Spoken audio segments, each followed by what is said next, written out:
안녕하세요. 안녕하세요. 예. 오늘이 이제 마지막 주일입니다. 2021년도가 시작한 것이 엊그제 같은데, 오늘이 마지막 주일인 것 같아요. 그래서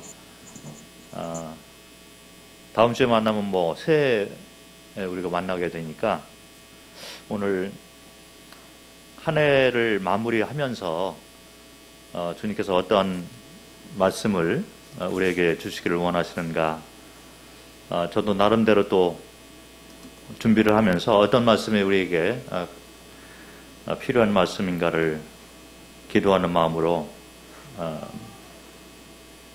오늘은 이제 그 룻기 1장을 통해서 말씀을 나누도록 하겠습니다. 날씨가 많이 추워졌는데요. 건강들 조심하시고 어려운 시기에 연말연시를 어쨌든 잘 마무리하는 그런 시간들이 되었으면 좋겠습니다. 룻기 1장을 보면 길을 선택한 사람들의 형태가 나옵니다. 그래서 오늘은 룻기 1장을 보면서 길 선택이라는 주제를 가지고 말씀을 나눌까 합니다. 길을 선택하는 것이죠.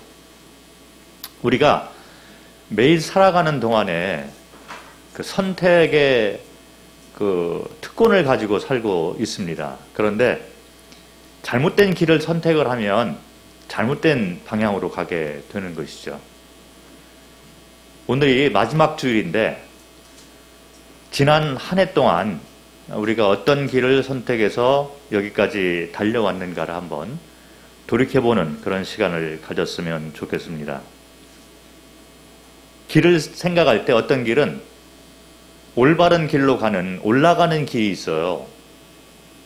그런데 길을 잘못 선택을 하면 타락의 길로 내려가는 길이 되는 것을 볼 수 있습니다. 지금 우리가 어떤 영적 상태를 가지고 있고 나의 상태가 어떤가를 한번 돌이켜보면 지나온 이 한 해 동안 내가 올라가는 길, 유익된 길로 왔는가 아니면 내려가는 길로 여지껏 달려왔는가를 점검할 수 있는 그런 시간이 될 것 같습니다. 인생 여정 가운데 여러 길이 있는데 특별히 룻기 1장을 보면 세 사람이 나오는 것을 볼 수 있습니다. 그래서 이 세 사람의 삶을 살펴보면서 세 가지 형태의 길에 대해서 한번 살펴보도록 하겠습니다. 룻기 1장을 전체를 다 읽어야 될 것 같아요. 그래야지 이게 좀 앞뒤가 맞기 때문에 1장 전체를 읽어야 되는데 먼저 첫 번째 길, 엘리멜렉의 길에 대해서 한번 살펴보는데 이 엘리멜렉의 삶은 1절부터 5절 말씀 가운데 나와 있기 때문에 먼저 룻기 1장 1절부터 5절 말씀까지를 먼저 읽고 그리고 그 나머지 부분은 이어서 읽도록 하겠습니다. 1절 사사들이 치리하던 때 그 땅에 흉년이 드니라. 유다 베들레헴의 한 사람이 그의 아내와 두 아들을 데리고 모압 지방에 가서 거류하였는데 그 사람의 이름은 엘리멜렉이요 그의 아내의 이름은 나오미요 그의 두 아들의 이름은 말론과 기련이니 유다 베들레헴 에브라 사람들이었더라. 그들이 모압 지방에 들어가서 거기 살더니 나오미의 남편 엘리멜렉이 죽고 나오미와 그의 두 아들이 남았으며 그들은 모압 여자 중에서 그들의 아내를 맞이하였는데 하나의 이름은 오르바요 하나의 이름은 룻이더라.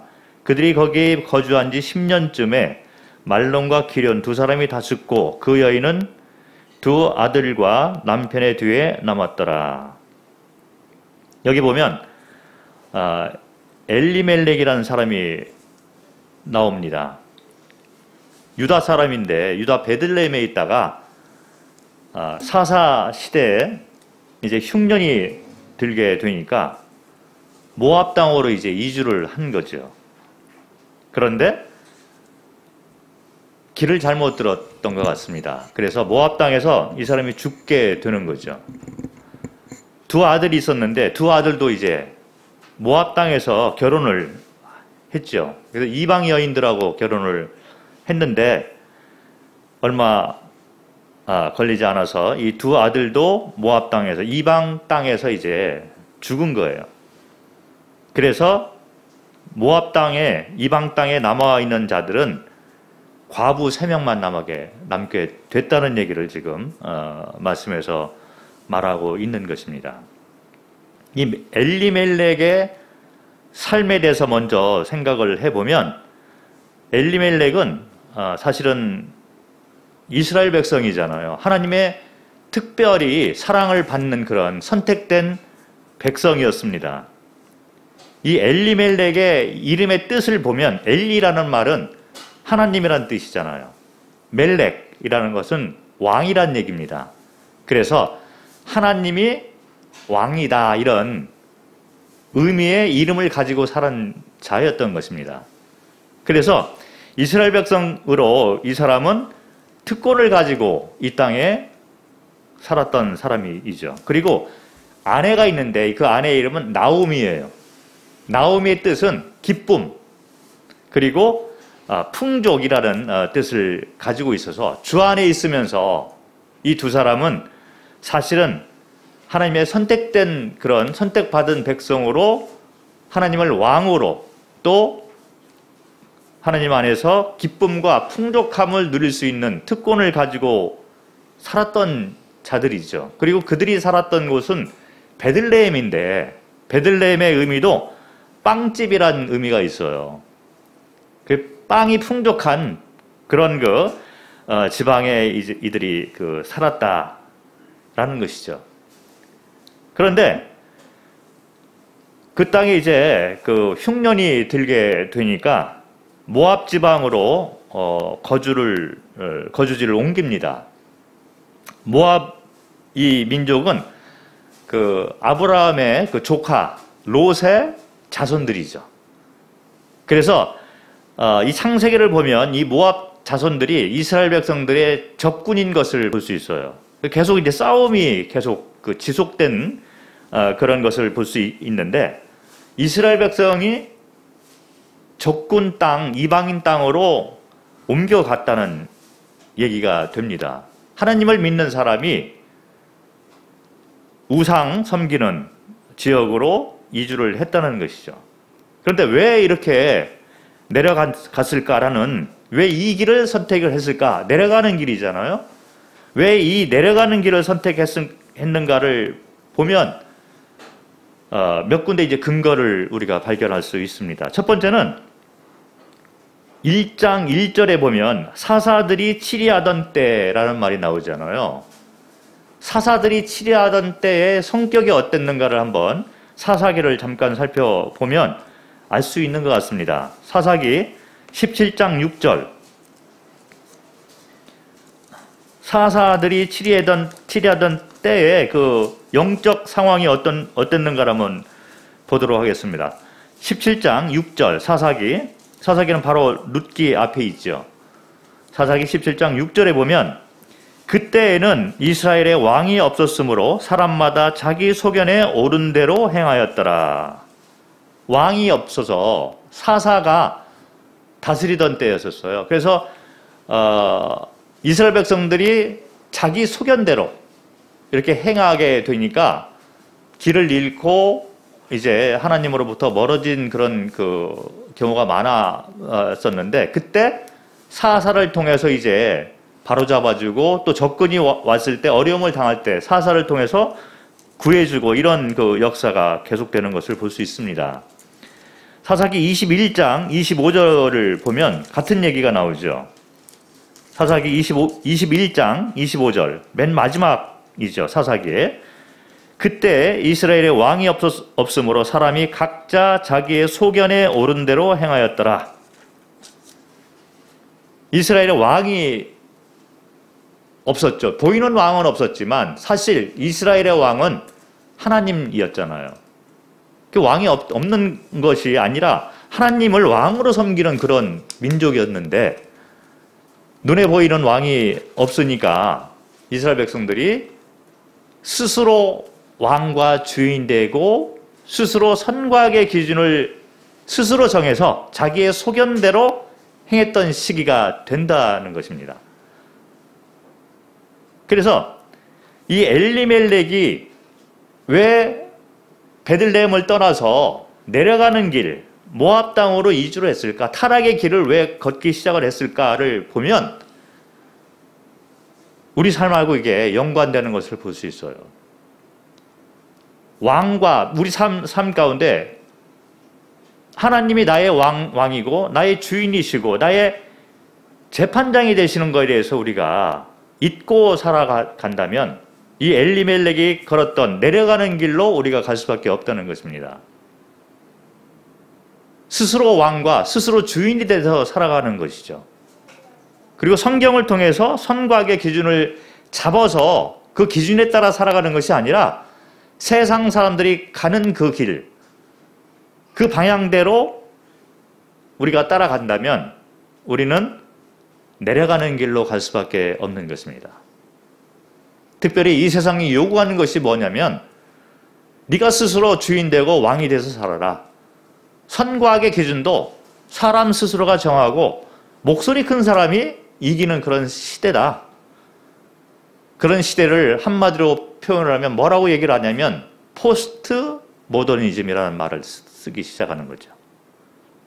많이 듣는 얘기잖아요. 지금은 우리가 포스트 모더니즘 시대에 살고 있습니다. 이 포스트 모더니즘의 가장 한마디로 말할 수 있는 특징이 뭐냐면 네가 스스로 왕과 주인이 되라, 이 얘기예요. 그리고 선과 악의 기준도 스스로 정해서 살면 돼. 남 눈치 볼 거 없고 하나님 너하고는 관계없어. 그래서 이 포스트 모더니즘이 이 박해 있는 세상을 지배하고 있잖아요. 그래서 법률도 자꾸 바꾸고 있습니다. 동성연애, 옛날에는 그것이 불법처럼 죄처럼 이렇게 흘러갔던 시대였는데 지금은 이제 커밍아웃 해서 동성연애 하는 사람들, 이런 사람들의 목소리가 커지면서 왜 그것을 법적으로 합법화를 만들지 않느냐? 동성이라도 결혼 등록을 할 수 있어. 이래서 전 세계적으로 법을 바꾸고 있잖아요. 선과 악의 기준을 바꾸고 있는 것입니다. 4.4 시대 때는 그런 시대였던 거죠. 그런데 4.4 시대 때뿐만 아니라 지금 이 땅에 우리가 살아가는 이 땅에서도 4.4 시대 때와 같은 그런 혼란이 있는 것을 볼 수 있어요. 2021년도를 가만히 돌이켜보면 우리는 이 세상이 원하는 것은 왕과 주인은 바로 너 자신이다라고 외치고 있는 그런 한 중앙에 우리가 살고 있는 거죠. 그리고 선과 악의 기준도 스스로 정해서 살면 돼. 이런 시대에 우리가 살고 있는 것입니다. 만약 우리가 이와 같은 세상의 기준에 따라 살고 있다면 우리는 엘리멜렉이 걸었던 그 길로 갈 수밖에 없는 것이다. 또 한 가지 근거를 보면 왜 모압 땅으로 이 사람이 옮길 수밖에 없었는가를 보면 1절에 똑같이 나와 있는데 그 땅에 흉년이 드니라, 이런 말이 있습니다. 흉년이 들으니까 육신의 필요에 따라서 베들레헴을 떠나서 이제 모압 땅으로 이주를 한 거죠. 무슨 얘기냐면 육신의 필요가 우선되는 그런 사람은 내려가는 길로 갈 확률이 많이 있습니다. 성경을 보면 반대로 얘기를 하고 있죠. 보이는 것에 따라 사는 것이 아니라 보이지 않는 것에 따라 사는 것이 크리스찬이다. 보이는 것에 따라 가는 것이 아니라 우리는 믿음에 따라 사는 사람들이다. 이렇게 고린도 후서의 5장 7절에 말을 해주고 있습니다. 우리가 걷는 것은 보이는 것에 의해서 가는 것이 아니라 믿음에 따라서 우리가 걷는 것이다. 이것이 크리스찬인데 만약에 이것이 거꾸로 돼 있으면, 그래서 육신의 필요가 먼저 내 삶의 우선순위에 딱 자리를 잡고 있으면, 그리고 영적인 것은 그 다음 문제예요. 그렇게 우선순위가 바뀌어져 있으면 우리는 엘리멜렉이 갔던 그 길의 방향처럼 내려가는 길로 갈 수밖에 없다는 것이죠. 그런데 현대 크리스찬들의 많은 삶의 형태를 보면 이런 삶을 살고 있는 것이 현실인 것 같습니다. 육신의 필요에 따라 삶의 우선순위가 정해지는 거죠. 그러다 보니까 직장을 구하는 것도 영적인 거를 생각을 별로 안 해요. 그리고 삶에 가장 필요한 것이 먼저 육신의 필요가 먼저 채워지는 것을 먼저 정해놓고 거기서 내가 그 다음에 영적인 문제를 또 어떻게 해결할까, 이게 순서가 이렇게 바뀌는 거죠.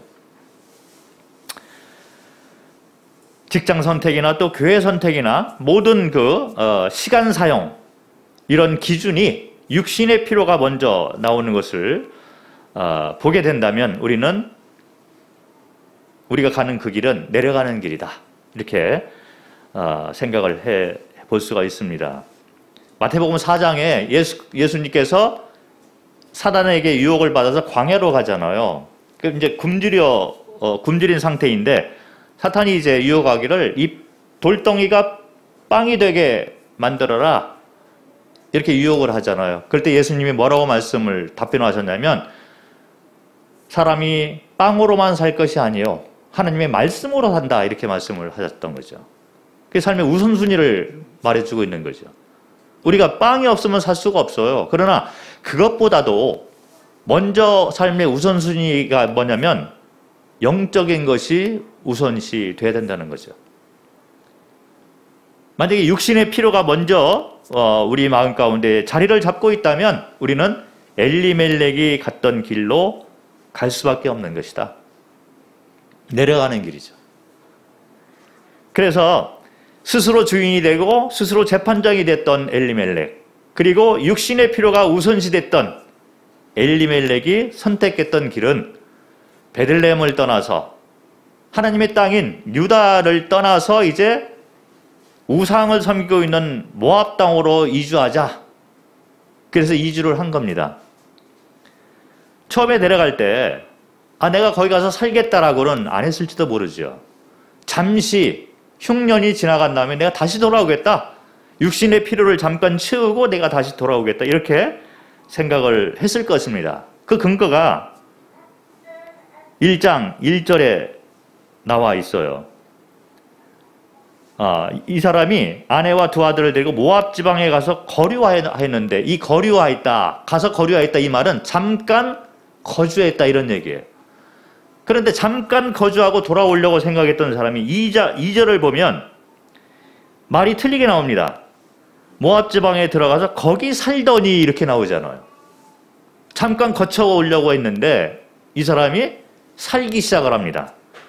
그러면서 거기에서 며느리를 또 보게 되고, 그 다음에 4절에 보면 그들이 거기에 거주한 지 10년쯤에 장기적으로 살고 있는 거예요. 이것이 바로 내려가는 길을 걷는 사람의 모습이 되는 것입니다. 처음에는 잠깐 교회 빠져도 되겠지, 잠깐 내가 육신의 필요를 먼저 채우고 그 다음에 영적인 문제도 내가 해결할 수 있어, 이렇게 생각을 할지 모르는 거죠. 그러나 사탄은 결코 우리를 거기에서 머물도록 내버려 두지 않습니다.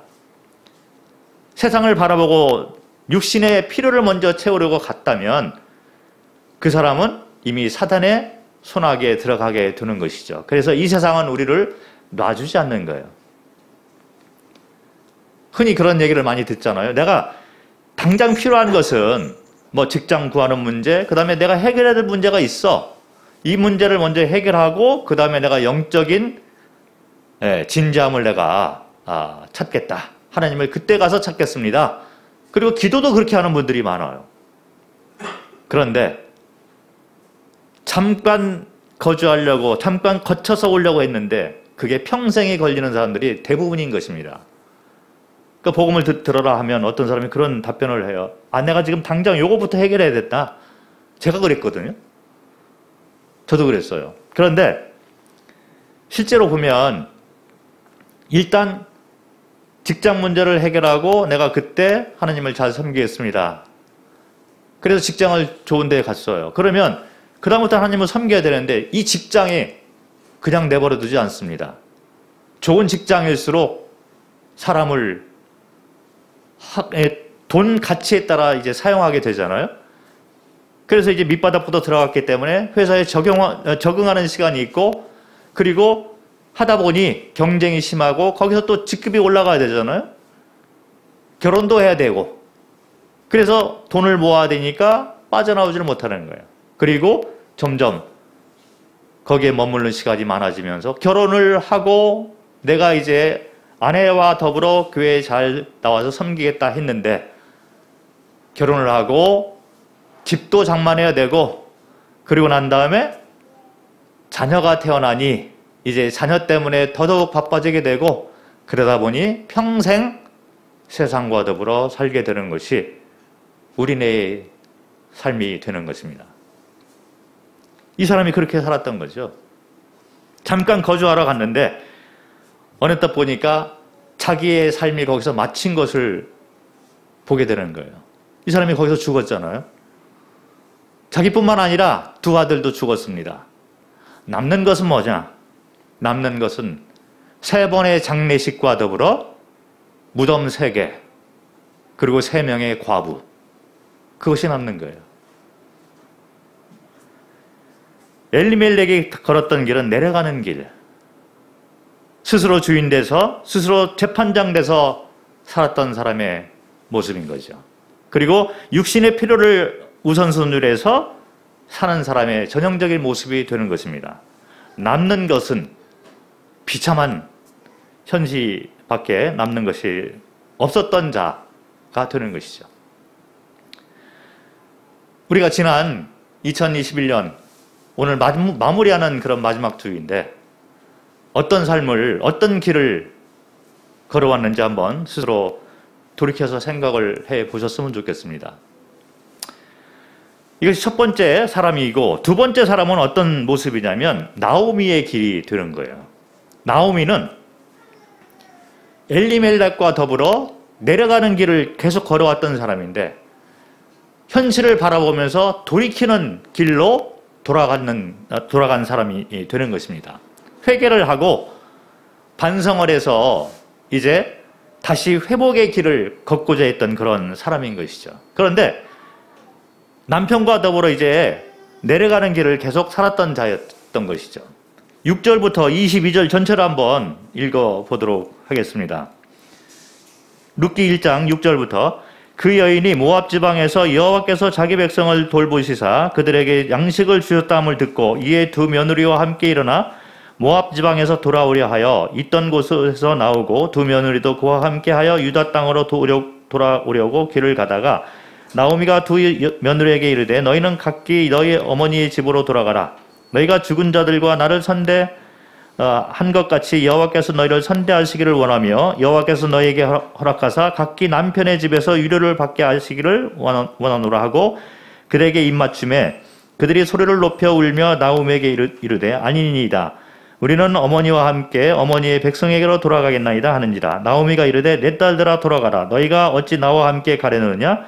내 태중에 너희의 남편 될 아들들이 아직 있느냐? 내 딸들아 되돌아가라. 나는 늙었으니 남편을 두지 못할지라. 가령 내가 소망이 있다고 말한다든지 오늘 밤에 남편을 두어 아들들을 낳는다 하더라도 너희가 어찌 그들이 자라기를 기다리겠으며 어찌 남편 없이 지내겠다고 결심하겠느냐? 내 딸들아 그렇지 아니하니라.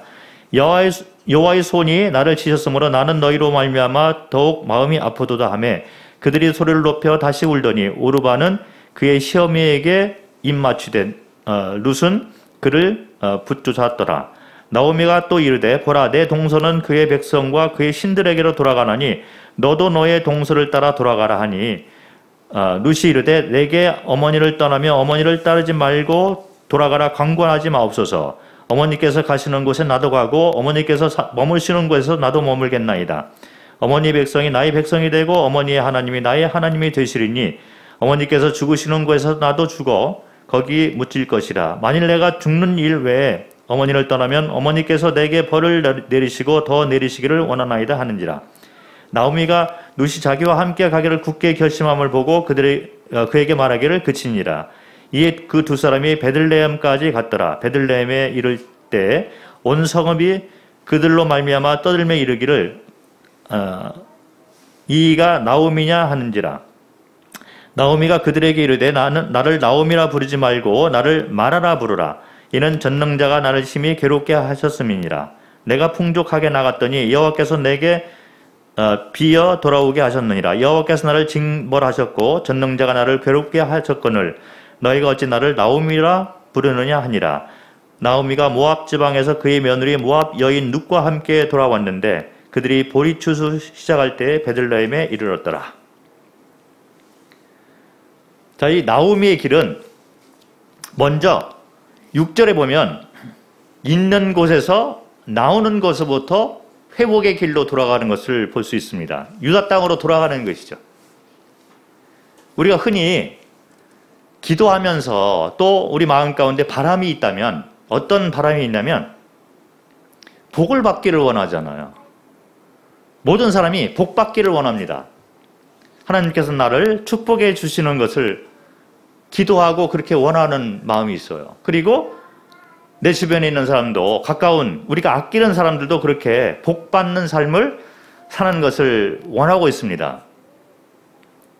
영적인 복, 육적인 복을 받기를 원하고 있죠. 그런데 중요한 것은 뭐냐면 우리가 복을 받을 준비가 된 자냐 그것이 중요하다는 거죠. 복 받기를 원하는데 우리가 있는 곳을 보니 우상 섬기는 자들이 머무는 곳.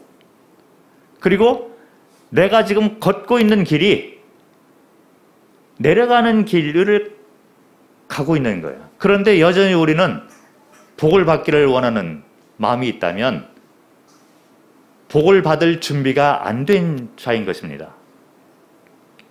복 받기를 원하지만 그거보다 더 중요한 것이 뭐냐면 우리가 생각해야 될 것이 뭐냐면 내가 복을 받기 준비된 자인가 아닌가 그 문제를 먼저 살펴봐야 된다는 것입니다. 나오미는 그런 측면에서 볼 때 모압 땅에 있는 것을 돌이켜보고 내가 복 받을 준비가 안 되었구나. 그래서 유다 땅으로 이제 돌아가려고 있는 곳에서 나오기 시작을 합니다. 회복의 길은 여기에서부터 시작된다는 거죠. 그래서 제가 제일 좋아하는 찬송, 복음성가가 뭐냐면 여호와께 돌아가자. 여호와께 돌아가자. 우리는 연약하고 넘어지고 좌절하고 주저앉고 싶을 때가 많이 있잖아요.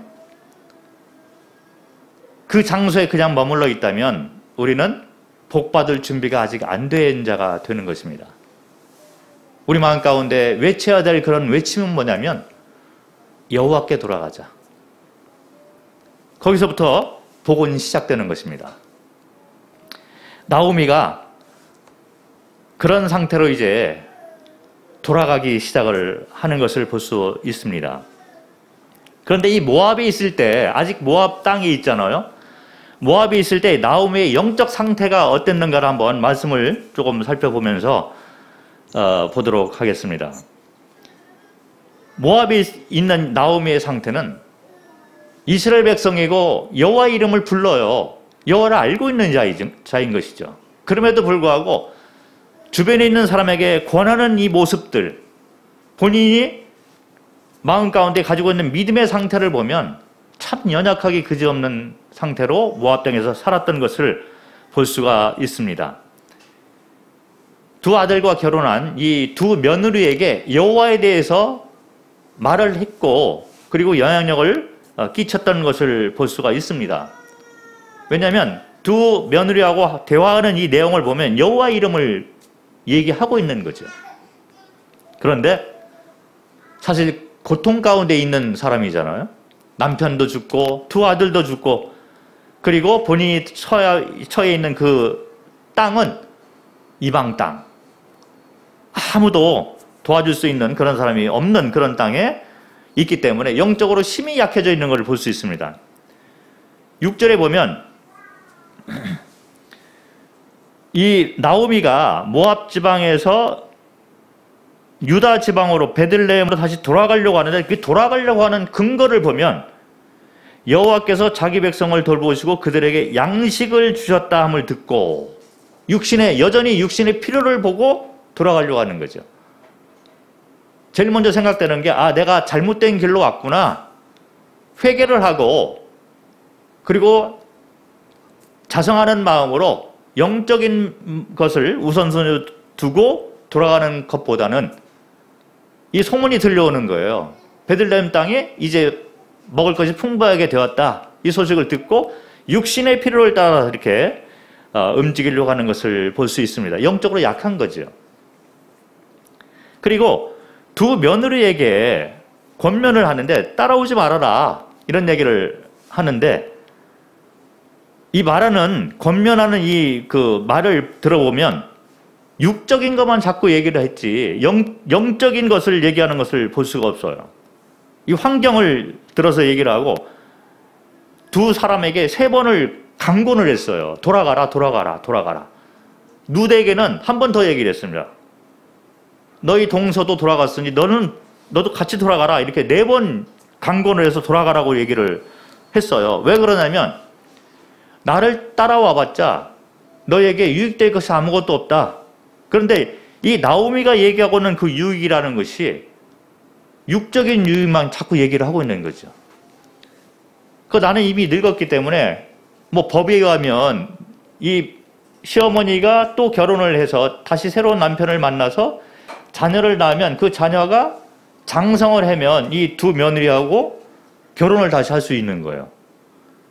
그런데 나는 이미 늙었기 때문에 새 남편을 내가 구하기도 힘들고 그리고 서로 새 남편을 구해서 자녀를 낳아서 이 자녀가 너희들의 남편이 될 그런 권리가 있다 하더라도 이 자녀가 다시 클 때까지 어떻게 기다리겠느냐.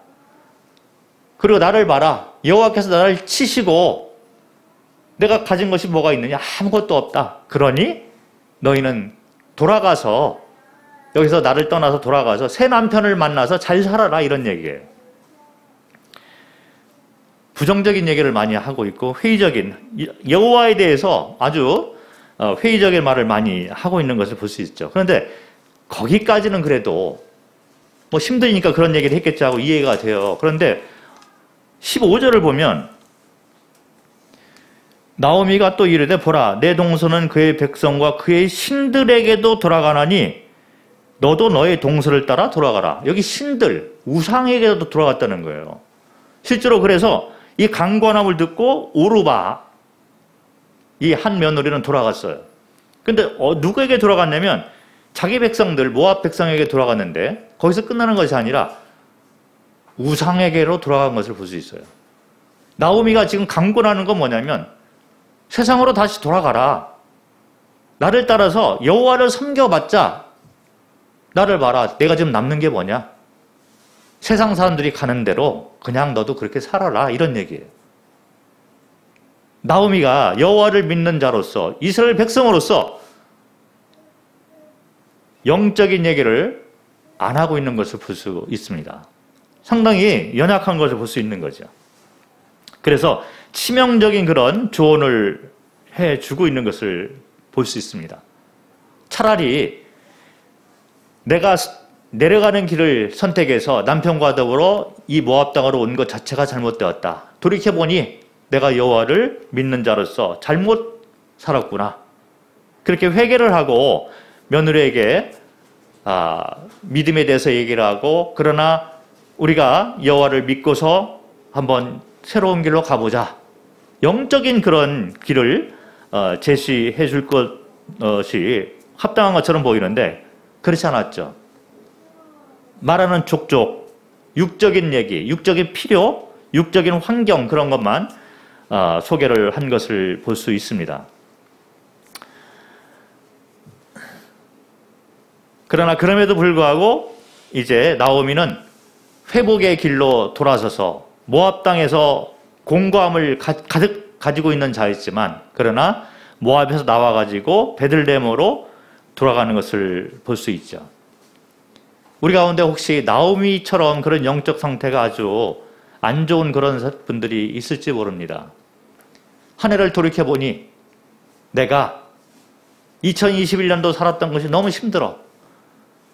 그래서 지금 상태를 바라보니 내가 영적으로 너무 공고함에 처해 있는 것을 발견했다면 이제 우리는 회복의 길로 돌이켜서 새해에는 다음 주부터는 베들레헴에서 영적인 면을 바라보면서 희망을 가지고 시작하는 그런 새해가 되었으면 좋겠습니다. 어떤 분이 너무 삶이 힘든 거예요.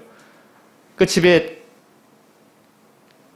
방에 딱 박혀가지고 벽만 바라보고 한숨만 푹푹 쉬는 분이 있어요. 절망 가운데 있는 것이 너무 힘들고 영적인 것이 너무 힘들으니까. 그런데 벽만 바라보지 말고 벽 한중간에 뚫려 있는 창문을 찾아 창문 밖을 바라보시기 바랍니다. 보이잖아요? 햇빛이 들어오는 것이 보이는 거예요. 바깥 세상이 보이는 거죠. 그 벽을 바라보는 것에서 끝나는 것이 아니라 이제는 우리는 창문을 찾아서 창문 밖을 바라보는 사람이 돼야 되는데 거기서 또 머무는 것이 아니라 창문을 바라보고 바깥 세상을 바라보게 되면서 문을 찾아 문을 열고 밖으로 나가는 것이 필요하다는 것이죠. 그래서 햇볕을 만끽하는 그런 회복의 길로 들어서기를 바라는 마음이 있습니다.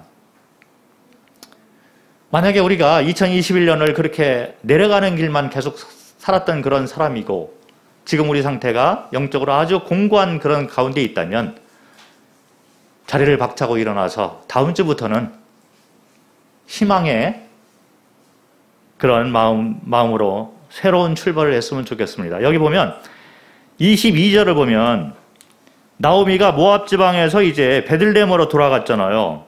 그런데 그때를 보니까 마치 보리 추수가 시작할 때다 이런 말이 있습니다.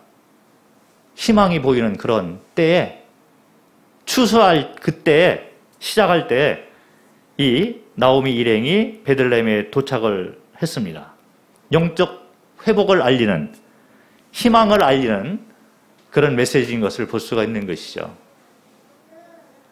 다음 주에는 새해가 되기 때문에 새로운 출발로 새로운 영적 삶을 시작을 했으면 좋겠습니다.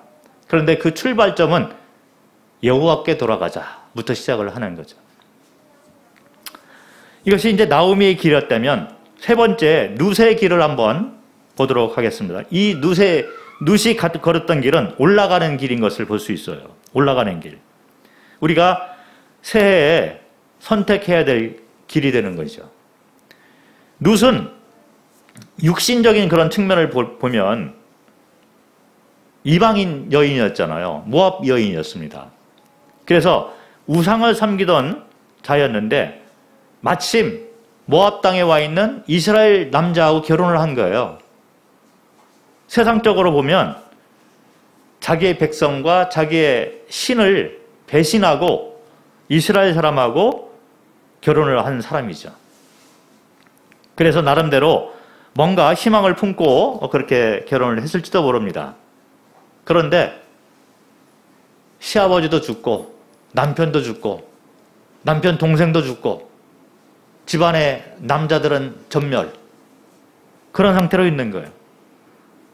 그래서 아까 말씀드린 대로 장례식을 3번 치르고 무덤은 새 무덤, 새 과부만 남아있는 그런 희망이 없는 그런 상태로 처해지게 된 그런 여인이었던 것입니다. 그래서 미래에 대한 소망이 아무것도 없는 것처럼 보여요.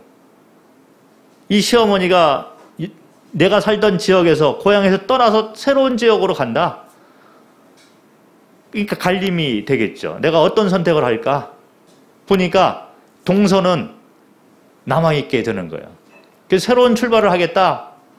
그러니까 그것도 유혹이 되겠죠. 그리고 나오미, 이 시어머니, 어머니, 이제 희망이잖아요. 어른 집안에 남아있는 어른. 그런데 이 나오미가 하는 얘기가 절망적인 얘기만 자꾸 하면서 돌아가라, 돌아가라, 돌아가라. 안 간다 하니까 그래도 돌아가라. 4번씩 이제 얘기하는 것을 볼 수 있어요. 동서도 갔고 시어머니도 계속 돌아가라고 얘기했고 앞은 보이지 않고 주변을 바라보니 절망적이고 그래서 이 동서처럼 모압 지방에 그냥 남아있을 수도 있었던 여인이었죠. 그런데 그럼에도 불구하고 룻은 올라가는 길을 선택한 자가 되었던 것입니다. 룻이 왜 아무 소망도 없는 것처럼 보이고 그리고 한 번도 가본 적이 없는 그런 길을 선택했을까? 제가 이 1장을 보니까 별로 답변이 나오지 않는데 2장을 한번 보겠습니다. 2장 11절과 12절. 룻의 상태는 어떤 마음이었을까를 바라보니까 2장 11절, 12절에 보아스가 하는 얘기가 나와요. 보아스는 영적인 사람인 거죠. 이 보아스가 룻의 삶을 바라보면서 한 얘기가 있습니다. 이것이 이스라엘 그 지방에 이 베들레헴 지역에 나오미 일행이 온 것을 보고 이제 자기들끼리 수근수근한 그런 말이에요. 어떤 소문이 들었냐면 보아스가 그에게 대답하여 이르되 내 남편이 죽은 후로 내가 시어머니에게 행한 모든 것과 내 부모와 고국을 떠나 전에 알지 못하던 백성에게로 온 일이 내게 분명히 알려졌느니라.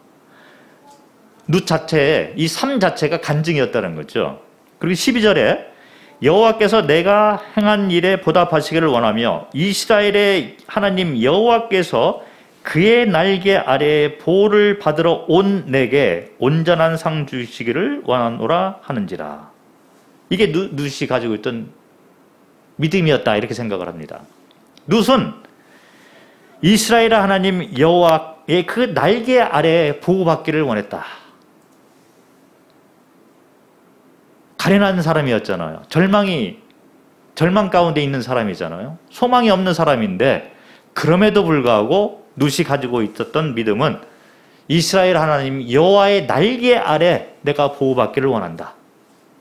그런 믿음을 가지고 시어머니를 따라왔으리라 생각을 합니다.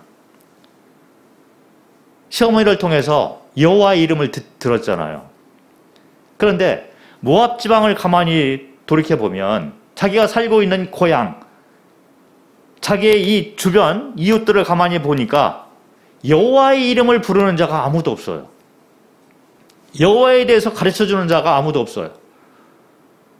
그런데 내 옆에 시어머니, 이 나오미가 있는 거예요. 나오미는 연약한 상태였었죠. 영적으로 아주 연약한 자였지만 나오미의 삶과 입을 통해서 여호와에 대해서 들었던 거죠. 그러니까 환경이 다 절망적으로 흘러가고 다 나를 떠나고 그럴지라도 여호와를 부르는 자를 따라 내가 가겠다. 이런 얘기를 하고 있는 겁니다. 그래서 여기 16절 17절에 룻이 그러잖아요. 내가 어머니께서 가시는 곳에 나도 가고. 무슨 얘기냐면 이 어머니가 누구냐면 여호와의 이름을 부르는 자잖아요. 여호와의 이름을 부르는 자가 가는 곳에 나도 가고 여호와의 이름을 부르는 자가 머무는 곳에 나도 머물겠다. 여호와의 이름을 부르는 자의 백성이 나의 백성이 되고 여호와의 이름을 부르는 자의 하나님이 나의 하나님이 된다.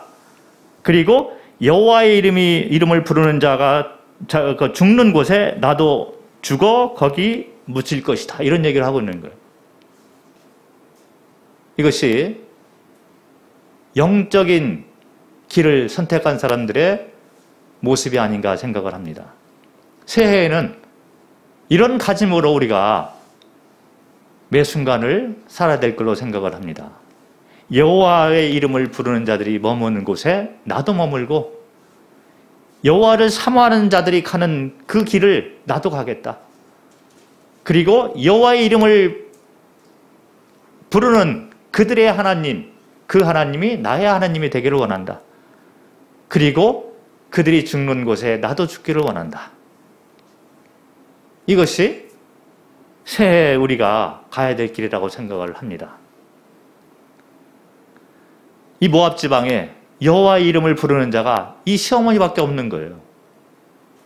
그러니까 이 시어머니가 가는 곳에 내가 같이 가겠다.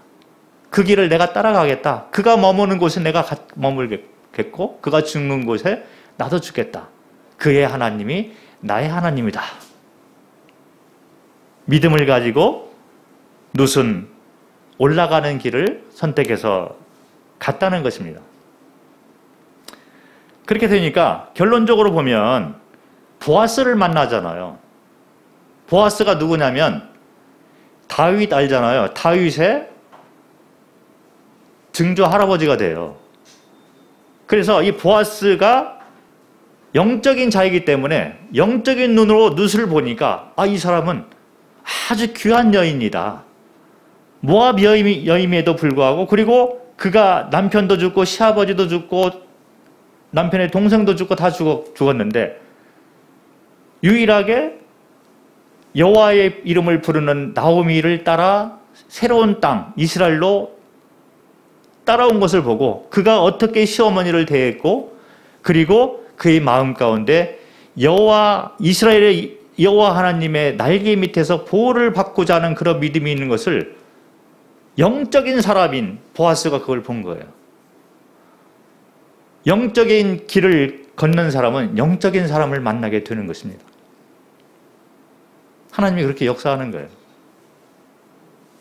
그래서 보아스가 그 룻의 삶을 보고 그 삶 전체가 간증이기 때문에 살아있는 간증이기 때문에 그 여인이 아름답게 보이기 시작합니다.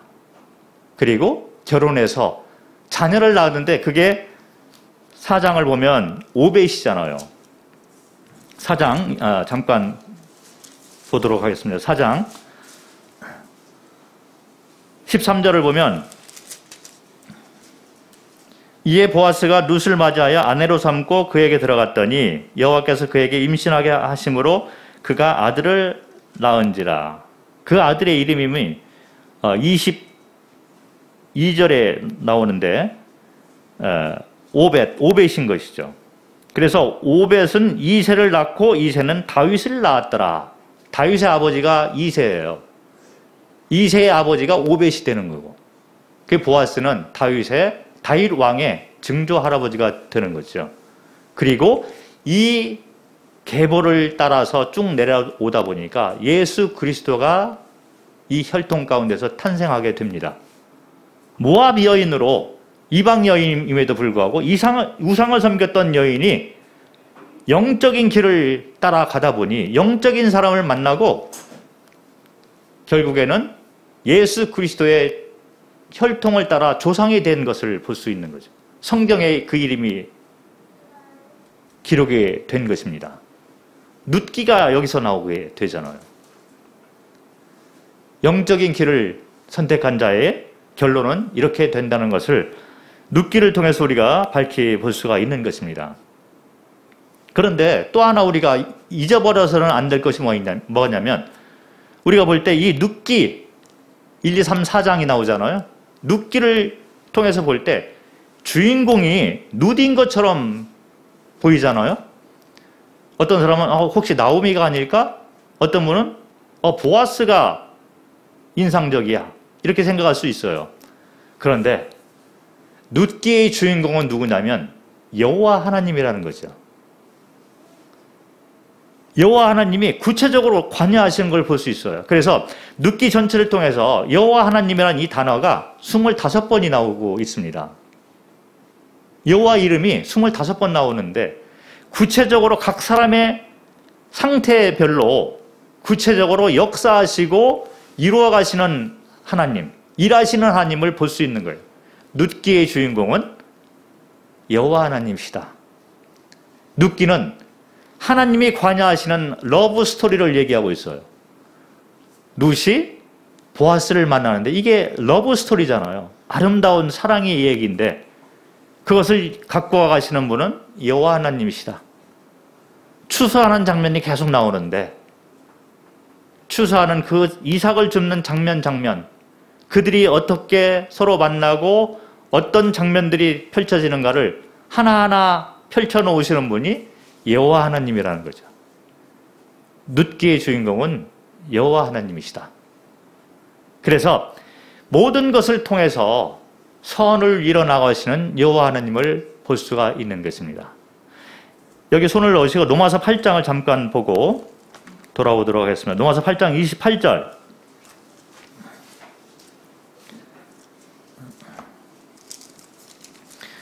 우리가 알거니와 하나님을 사랑하는 자, 곧 그의 뜻대로 부르심을 입은 자들에게는 모든 것이 협력하여 선을 이루시느니라. 이것이 바로 룻기를 통해서 우리가 배울 교훈이 되는 것이고 2021년 한 해를 마무리하는 오늘 이 시간에 우리가 붙잡아야 될 성경 구절이라고 생각을 합니다. 우리 삶을 주관하시고 우리 삶 가운데 구체적으로 일하시고 역사하시는 분은 우리 삶의 주인공은 여호와 하나님이라는 거죠. 그래서 그분이 우리를 여기까지 인도하셨던 것입니다. 간혹 우리가 넘어지고 좌절하고 연약함을 보이는 그런 삶을 보였을지라도 나오미처럼 우리를 회복의 길로 불러주셔서 베들레헴으로 다시 우리를 놓아주시는 그런 분, 그것이 바로 여호와 하나님이고 룻이던 이 사람처럼 이방 여인이었음에도 불구하고 보아스를 만나 예수 그리스도의 계보를 잇는 여인이 된 이 놀라운 사건을 주관하신 분은 여호와 하나님이라는 거죠. 우리는 2021년 이 세월을 이제 뒤로 남겨놓고 여기까지 왔습니다. 돌이켜보면서 여러 가지 것들을 생각을 할 수 있는데 로마서 8장 28절의 말씀처럼 모든 것을 통해서 선을 이뤄나가시는 여호와 하나님을 기억을 해야만 된다는 것입니다. 그리고 마지막을 마무리하면서 그리고 새해를 준비하는 그런 마음으로 여호와께 돌아가자. 이것이 오늘 우리에게 룻기를 통해서 전해주고자 하는 하나님의 메시지라고 생각을 합니다. 사사시대처럼 스스로 왕과 주인 되고 재판장 되는 그런 삶을 버리고 그리고 육신의 필요를 우선순위로 삼는 그런 삶을 버려버리고 회복의 길로 들어서고 올라가는 길로 들어서서 이제 우리는 새해에는 여호와께 돌아가는 삶을 살면서 그분을 주인과 왕으로 삼고 재판장으로 삼아 우리 삶 가운데 우선순위를 영적인 면에 먼저 두고 여호와 하나님의 보호의 날개 밑에 우리 자신을 맡기는 그런 새해가 됐으면 좋겠습니다. 네, 감사합니다.